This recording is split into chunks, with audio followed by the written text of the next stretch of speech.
Hi everybody, this is Steve Hoggard, the pastor of Hickory Hill Baptist Church.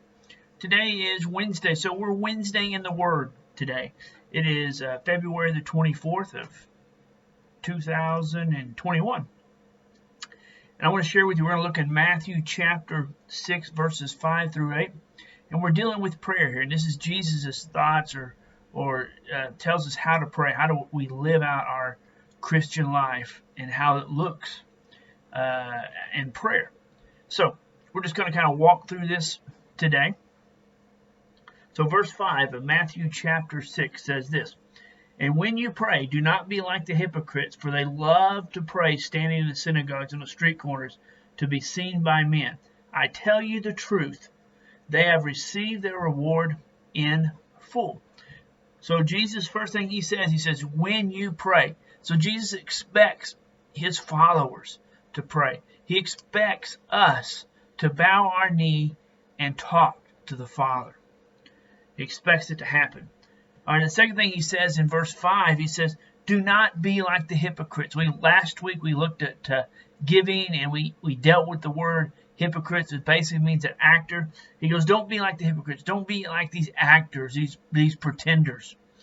Don't be like them, that they stand so they can be seen. Guys, when you stand up and when you make yourself big, you're grabbing attention. He says, don't be like these pretenders that grabs people's attention. And they do it in the synagogues. They do it in the church. And they pray out loud. They stand up. And they use this great vocabulary to show you how religious they are. And then he says, they also go and they do it on the street corners. They stand up and they pray and they get real big and they show you how religious they are. He says, do not be like these people, to be seen by men. And that is their reward. All their reward is that men get to see how religious they are. All right, so now we're in verse 6. But, again, that word but kind of is a contrast. Now Jesus is going to tell us how we need to pray. All right, verse 6. But when you pray, go into the room, close the door, and pray to the Father who is unseen. Then your Father who sees you, what is done in secret, will reward you. So he says, when you go and pray. This is the second time that Jesus says, when you pray. He says it in verse 5. He says it in verse 6. He says, when you pray. So Jesus expects us to pray. He says, when you pray, go in. Do it in private. Go into a room, close the door. In other words, get away from all the distractions. Turn the clock around. Put the phone on silent. Put it down. Do it in private and quiet. And he says, talk to God. Talk to the unseen. And God will see it and reward you for it. What you've done in secret, what you have prayed in secret, God will reward you for it. All right, now verses 7 and 8. I'm just going to read it, and we're going to come back and look at it. All right, verse 7. And when you pray, do not keep on babbling like the pagans, for they think they will be heard because of their many words. Verse 8. And do not be like them, for your Father knows what you need before you ask. So, next thing, how to pray. He says, first, go in a closet. Next thing, how to pray. He says, it says, when you pray. This is the third time he says that. Guys, that's important.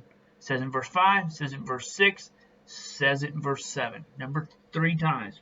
He says, do not babble. Meaningless repetition. He said, just don't keep saying things over and over, phrases over and over.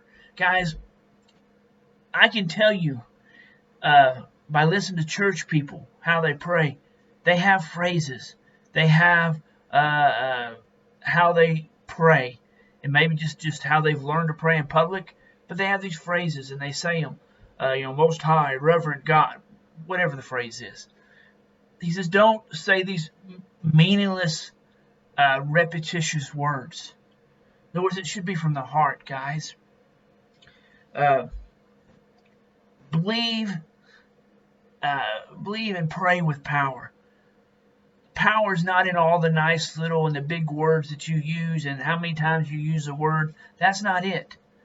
God's got ears. He can hear, guys. You don't have to say it over and over again to wear him down. He's a big God. He's got big ears. He can hear what you say.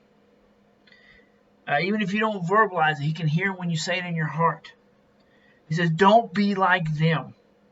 God knows before you pray. He knows what's on your heart before you pray. Thinking what Psalms 139, he knows before the words are even on my lips. So God knows. He knows everything about everything. He's a big God. He hears you. You don't got to keep saying it over and over again. So here's my question, and I get this. I've been asked this question. Why do I need to pray if God already knows what I'm going to pray? Why? Why should we pray if God already knows? Let me just answer that real quickly. I want to do it real quickly. Number one, Jesus tells us 3 times, when you pray, and when you pray, and when you pray. He tells us 3 times. So if he says something 3 times, it's important. So we need to pray because it is important. Number 2, prayer makes you dependent on God. It makes you relying on him. Guys, we live in a world that tells us all the time that we got to be self-reliant. We got to put on our boots and put on our pants and be big boys and do all the stuff ourselves. A Christian life is a God-centered life, is a God-reliant life.